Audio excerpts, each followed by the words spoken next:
13 sobreviventes da gruta já foram ouvidos.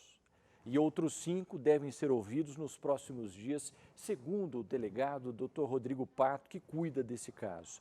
Olha a imagem que a gente traz aqui no nosso Cidade Alerta. Esse é o momento em que o Wallace Ricardo da Silva, de 31 anos, deixa o hospital.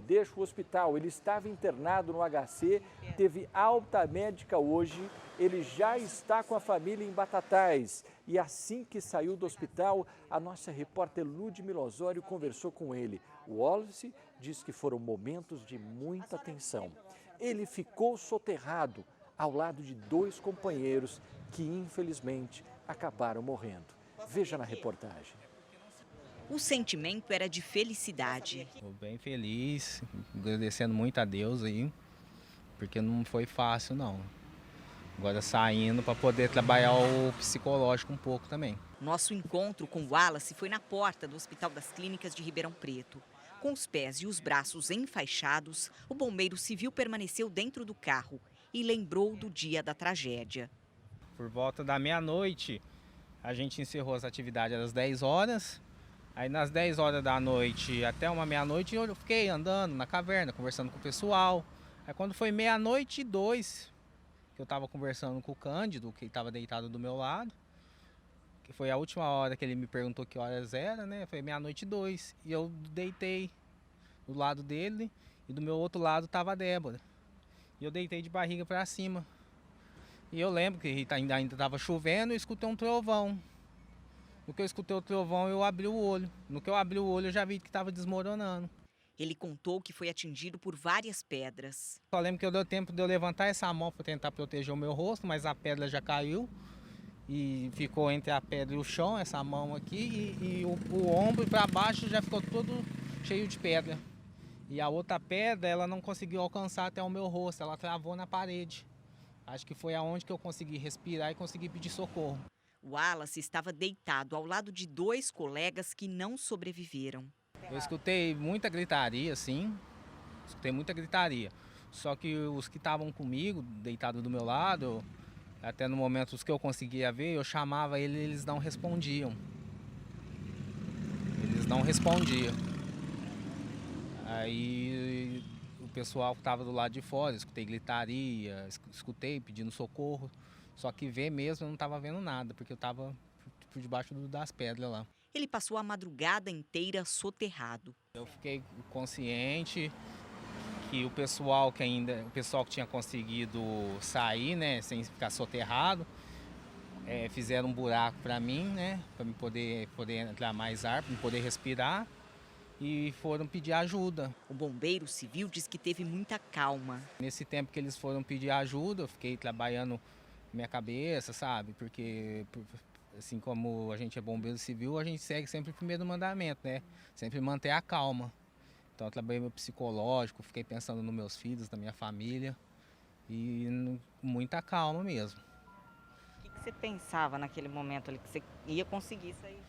Eu falei para Deus que não é da minha hora. Falei que não era minha hora porque eu tinha planos para os meus filhos ainda, que eu ia sair de lá. O socorro veio assim que amanheceu. Você foi retirado que horas, mais ou menos? Que eu me lembro já era dia, já devia ser umas 6 horas da manhã, por aí. O tempo todo você ficou acordado, consciente? Fiquei acordado, consciente, tinha horas assim, eu não sei se eu achava que eu estava com falta de ar. Aí eu comecei também a ter náuseas, vômito. O Wallace ficou 1 semana internado. Precisou fazer uma cirurgia no braço. Por ter ficado com os pés e os braços presos por muito tempo, também passou por um procedimento. Os pés teve que fazer, como não estava tendo circulação, como ficou muito tempo soterrado, então o pé inchou, eles teve que cortar para poder drenar esse sangue. No braço também? No braço também. A mesma coisa. A mesma coisa. E nesse braço aqui, você acabou fraturando? Eu quebrei o rádio, né, e a una. Aí eles fizeram a cirurgia para colocar a placa, porque estava muito dolorido. A Record TV divulgou com exclusividade o áudio do pedido de socorro de uma das vítimas para o Corpo de Bombeiros. Bombeiros de emergência. A gente estava fazendo um treinamento e houve uma tragédia aqui, metade da equipe está soterrada, a gente precisa de apoio. Vamos fazer o seguinte, então você não está no local do soterramento, no momento? No momento não, eu saí para pedir apoio. Tá, passa para mim o local do soterramento aí, como é que chama? Exatamente o local eu não sei, eu estou saindo aqui na pista, a gente está em Altinópolis. Eu não sei se essa caverna chama Caverna do Itambé, eu não sei agora o nome dela, porque eu sou de Jardinópolis. Também mostramos a chegada das equipes de resgate no local da tragédia.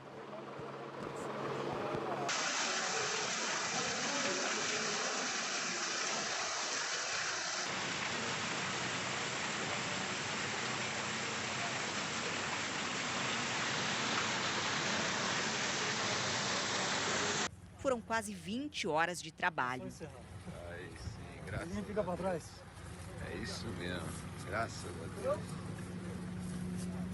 Deixa eu...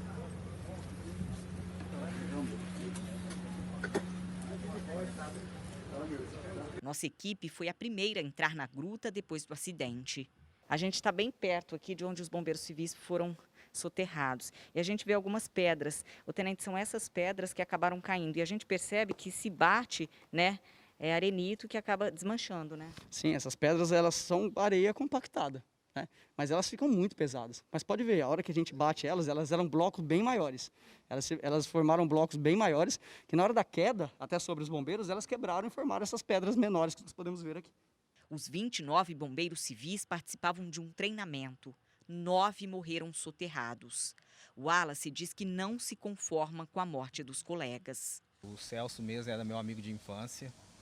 A gente até hoje está vivendo a maior parte da vida junto aí. E não só como ele, como os outros que se foram também, a gente tinha uma ligação muito forte.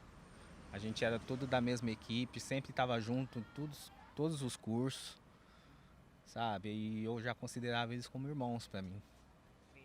Foi muito triste para mim, sim. O caso é investigado pela Polícia Civil de Altinópolis. O delegado informou que já ouviu 13 pessoas e deve ouvir mais 5 ainda essa semana.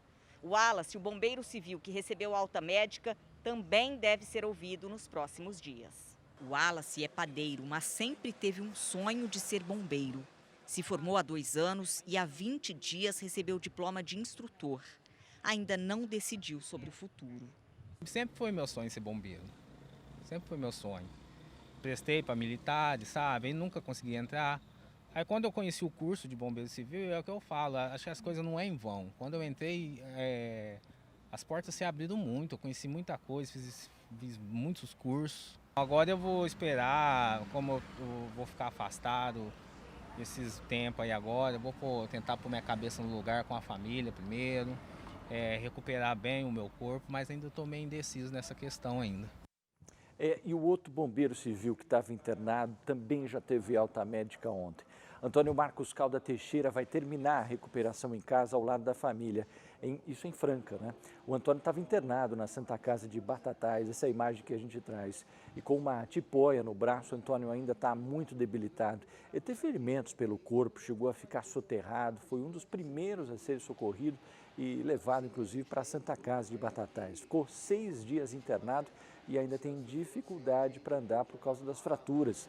Mesmo se recuperando em casa, Antônio vai precisar ainda passar por outras cirurgias de correção nas próximas semanas. A família passa por dificuldades financeiras e precisou fazer, inclusive, uma vaquinha virtual para pagar as contas, principalmente com remédios. Então, se você puder, por favor, colabora. Você imagina o seguinte, gente, durante a madrugada cai aquelas pedras em cima das pessoas, você está consciente, não consegue se mexer e cada segundo que tem ali parece uma eternidade. Você precisa ter um autocontrole fora do comum, mesmo porque se você gritasse por socorro, as únicas pessoas que iam te ouvir eram exatamente aquelas que conseguiram sobreviver. E você acompanhou durante todos esses dias a dificuldade que foi até você acionar o corpo de bombeiros, até a equipe chegar ao local com uma estrutura adequada, retirar as pessoas, por isso que ele foi retirado só pela manhã, né? E falando uma coisa importante para vocês, só para finalizar, eu estava conversando com o Dr. Rodrigo Pato há poucos instantes aí hoje à tarde, ele ainda está esperando o laudo não ficou pronto ainda, mas uma das situações em que eles não descartam é a possibilidade daquela fogueira que eles fizeram dentro da gruta, aquilo ter contribuído para o descolamento ali de alguma placa.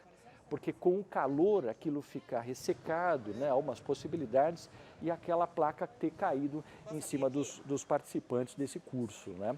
Mas vamos esperar o laudo, assim que sair você vai ficar sabendo aqui no nosso Cidade Alerta.